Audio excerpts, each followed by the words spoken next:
여보세요? 음. 수련 씨, 음.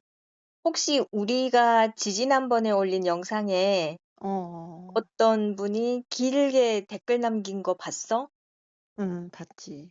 어. 나는 사실 요즘에 이 좌우 대립이 음. 좀 심하니까 서로 막 비난하고 뭐 욕설하고 이런 댓글이 좀 많은데 음. 이분은 굉장히 정성스럽게 댓글을 써줘서 그렇지.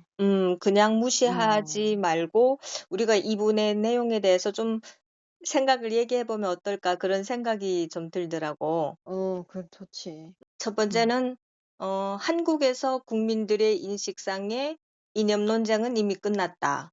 아이 무슨 지금 이념 논쟁이냐. "고리타분하다. 옛날 일이다." 음. 이렇게 얘기하는 걸 많이 들었거든. 음.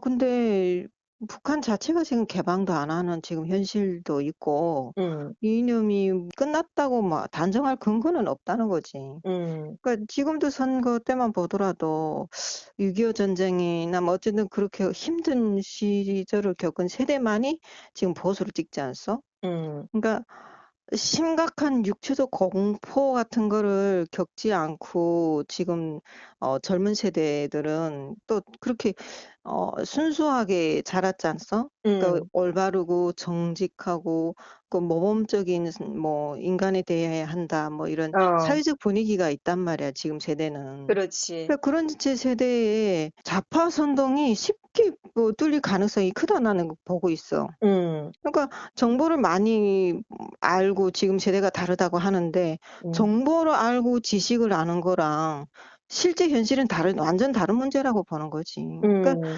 선동이라는 게 뭐 이건 좌파 널리고 공산주의로 가는 뭐 길이다. 이렇게 선동하는 게 아니잖아. 그러니까 음. 가랑비에 옷 젖듯이 그냥 자연스럽고 은밀하게 어. 진짜 겸허하게 접근하는 기술이 능하다는 거지 선동이라는 게. 그 그렇지. 북한 자체가 선전선동부라는 기구가 따로 있지 않소. 음. 매 도마다 중앙부터 시작해서 쫙.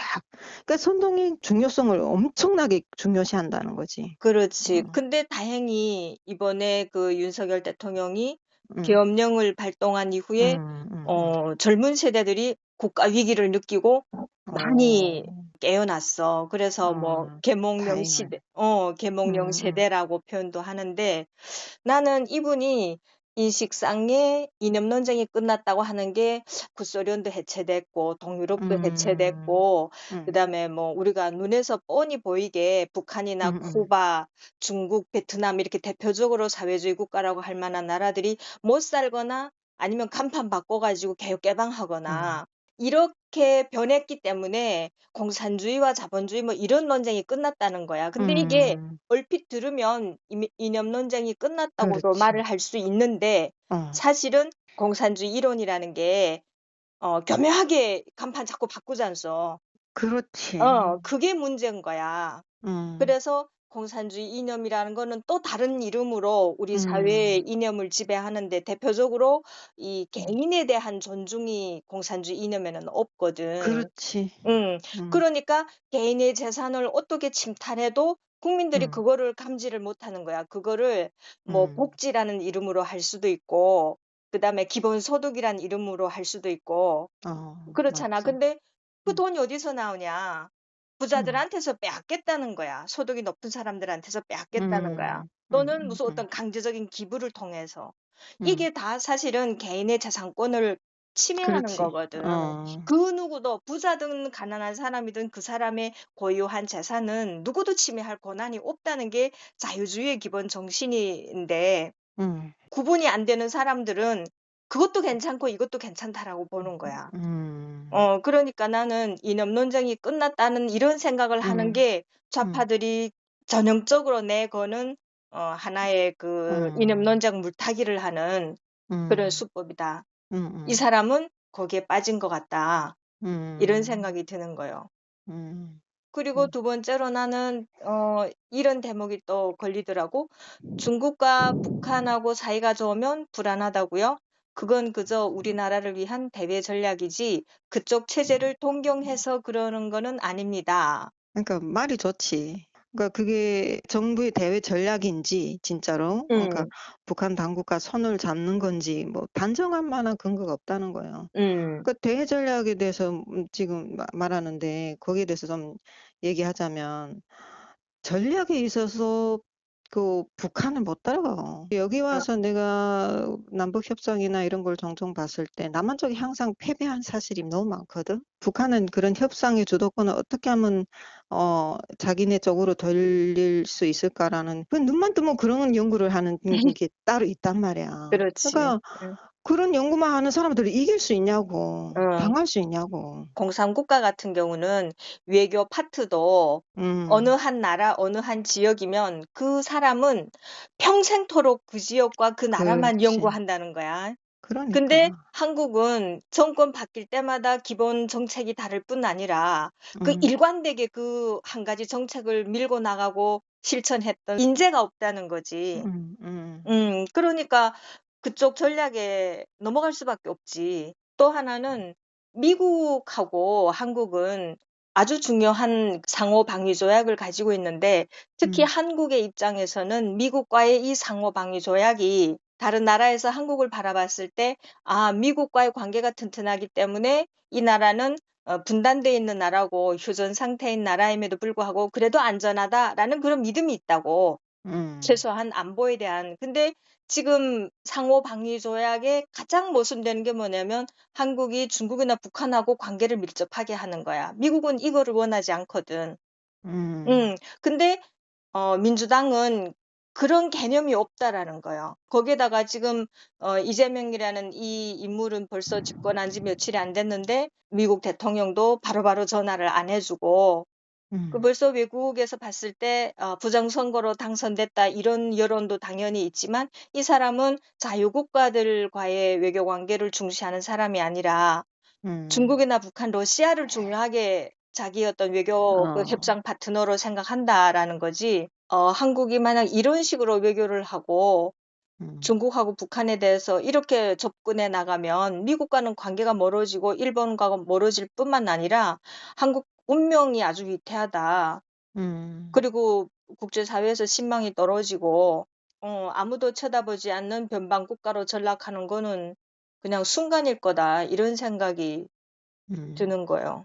그다음에 또 이분이 얘기한 중에 이런 얘기가 있어. 민주당의 뿌리이자 구심점은 독재와 싸웠던 민주주의 세력이다. 한마디로 뭐 북한을 동경하지 않고 우리는 독재를 반대해서 싸웠다 이런 취지잖아. 응, 응, 그렇지. 근데 그때 운동을 했던 그 사람들은 우리가 북한에 있을 때 응, 그 뉴스에서도 그 운동권들이 막 데모하는 그 장면을 엄청 많이 내보냈거든. 어, 근데 거기서 봤을 때 이런 지하 골방 같은 데서 진짜 김일성, 김정일이 사진을 이렇게 걸어놓고 응, 학습하고 응, 그리고 지금도 생각나는 게 구나멘 백고동 소리 하는 그런 노래가 있어. 그 정군 기자의 수기의 그 주제가인데 어, 어, 그러니까 그만큼 혁명의 의지가 불타올라서 그 노래도 다 받아서 외우고 막 그거 가지고 막 응, 떼창하고 그런 모습을 다 봤거든. 응, 응, 그러니까 북한을 동경하지 않았다는 거는 이거는 이분의 그냥 생각인 거야. 응, 나 그렇게 생각해. 독재를 뭐 반대해서 싸웠다고는 하지만 그 밑바탕에는 김일성 그 주체 사상을 신봉하면서 응, 그게 거기에 근거를 두고 싸웠다는 그런 생각이 들고 우리가 응. 봤을 때 그렇거든. 그러니까 이분이 뭐 연령대가 어떻게 되는지 우리가 뭐 글만 보고는 알 수 음, 없지만 이분이 말하는 거는 이 민주당의 뿌리라고 하면 아마 광복 이후에 줄곧 뭐 음, 이승만 대통령부터 시작해서 그런 정부를 독재 정부로 규정을 하고 어, 그런 정부에 저항해서 싸웠던 그런 인사들이 민주당의 어떤 그 역사를 만들어 왔다 뭐 이런 얘기를 하고 싶은 것 같아. 근데 음, 나는 이 부분은 조금 그 가려서 볼 필요는 있다는 생각이 드는 게 음, 우리가 부정선거 얘기하면서 1960년 4.19 혁명을 주로 많이 얘기하잖아. 부정선거가 있었다고 생각됐을 때 정말 전국의 많은 고등학생부터 시작해서 사회 각계 인사들이 이제 떨쳐 일어나 가지고 부정선거는 용납할 수 없다. 이렇게 하면서 전국적으로 시위를 했거든. 그때 시위를 한 분의 특강을 내가 들은 적이 있는데 음, 이분이 서울대에서 당시 대학생이어 가지고 이제 집회를 주도했던 그런 입장의 분이었는데 음, 이분은 정말 순수하게 민주화 이런 측면에서 이제 아, 집회에 나갔다고 하더라고. 음, 근데 음, 이분이 왜 집회에서 나중에 다른 그 사람들하고 이제 갈라져 나왔냐면 어느 날 집회를 하는데 갑자기 보지 않던 구호가 등장했다는 거야. 예를 어, 들면 가자 북으로 오라 어, 남으로 뭐 이런 어, 구호. 어, 그래서 자기는 그냥 한국의 선거가 어, 부정선거여서 집회에 나간 건데 음, 갑자기 이 집회의 성격이 막 북한하고 연결이 되는 것 같은 그치. 그런 느낌이 들더라는 거야. 그러니까 어, 아 모든 한국의 어떤 정부에 반대하는 그런 그 순수한 마음에서 출발한 어떤 동기에서라도 또 이런 그 친북 내지는 어, 공산주의 이런 어, 세력들이 여기 끼어들어 가지고 숟가락을 얹고 내지는 여기서 어, 목소리를 내면서 어떤 분위기도 주도하고 이렇게 하는구나라는 거를 어, 내가 그때 느꼈고 그분도 그 얘기를 했어. 그래서 어, 이분이 당시에는 자기는 반정부, 반독재 이런 이제 활동을 했지만 나이 들어서 보니까 어, 이승만이나 박정희 이런 대통령이 맞았다는 거야. 뭐가 어, 어, 맞았냐면 공산주의를 뿌리 뽑지 않고 이거를 제한하지 않으면 음, 대한민국은 금방 좌경화된다는 거예요. 음, 그래서 나는 이분이 좀 되게 그 정직해 보이고 어, 그분의 얘기가 잊혀지지 않아. 민주당의 뿌리가 뭐 독재와 싸웠던 민주주의 세력이다라고 얘기를 하는데 여기서 독재라고 하는 건 이분은 이승만, 박정희 대통령을 얘기하고 싶을 거야. 음, 근데 음, 나는 박정희나 이승만 대통령을 독재라고 보지는 않아. 음, 이분들이 장기 집권을 했고, 그때 당시 세계 모든 나라의 어떤 정치 수준을 보면 다 권위주의적인 그런 정치 행태였지, 요즘과 같이 얼마나 민주적이고 인권을 따지고 그런 이제 분위기가 아니었단 말이야. 음, 모든 정치 수준이 낮았고, 음, 그런 시절임에도 불구하고 박정희나 이승만 이런 분들은 장기 집권을 하더라도 선거를 통해서 법적 절차를 거쳐서 하려고 했다는 거야. 그러니까 어쨌든 그렇지. 이분들은 형식적이라도 민주주의 음, 기본 음, 질서를 지키려고 했다는 점에서 나는 굉장히 음, 음, 존경스럽더라고. 음, 근데 바꿔놓고 만약 진짜 독재였다면 부정선거 음, 집회나 할 수 있겠어? 탱크로 밀어버리지. 그렇지. 그렇지. 부정선거 음, 할 필요도 없이 그냥 모든 걸 다 감시해서 그냥 100% 당선되게 하겠지, 북한처럼. 근데 그렇지.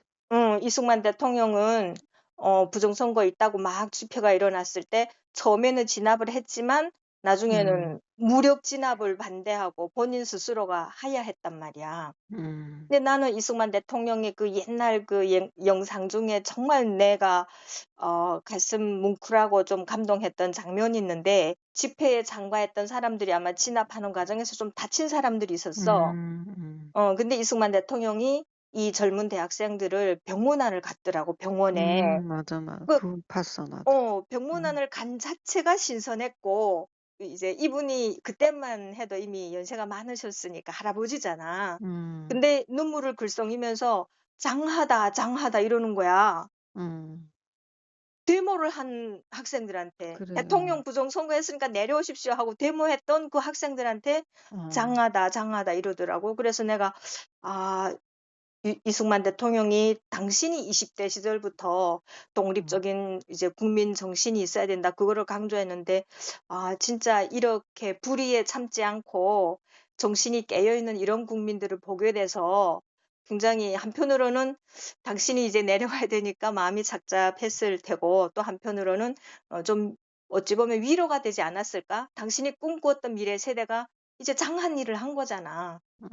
음, 그래서 나는 이런 대통령이 초대 대통령이라는 게 너무나 감사한 일이고, 그다음에 박정희 대통령도 대학생들이 그 공산주의 사상에 빠져가지고 막 맨날 데모하고 그랬을 때 학생들이 향한 음, 담화를 했는데 거기에 제군들이여 하면서 대학생들을 설득하는 음, 그런 영상도 있더라고. 그래서 이런 분들을 독재자로 몰아가는 한국의 좌파들은 정작 정말 지구상에서 가장 악독한 그 김씨 그 3대 세습에는 아무 음, 말도 안 하잖아. 그래, 그렇잖아. 그러면 이분들이 생각하는 반독재, 이분들이 생각하는 민주주의라는 거는 한국에만 기준되는 거냐? 세계적인 보편 음, 가치가 그, 아니냐? 그러니까. 나는 그런 이중잣대냐라는 생각도 들고, 그게 아니고 다 맞는 건데요. 어느 나라에나 다 해당되는 건데요. 라고 하면, 그러면 이분법적인 모순된 사고지.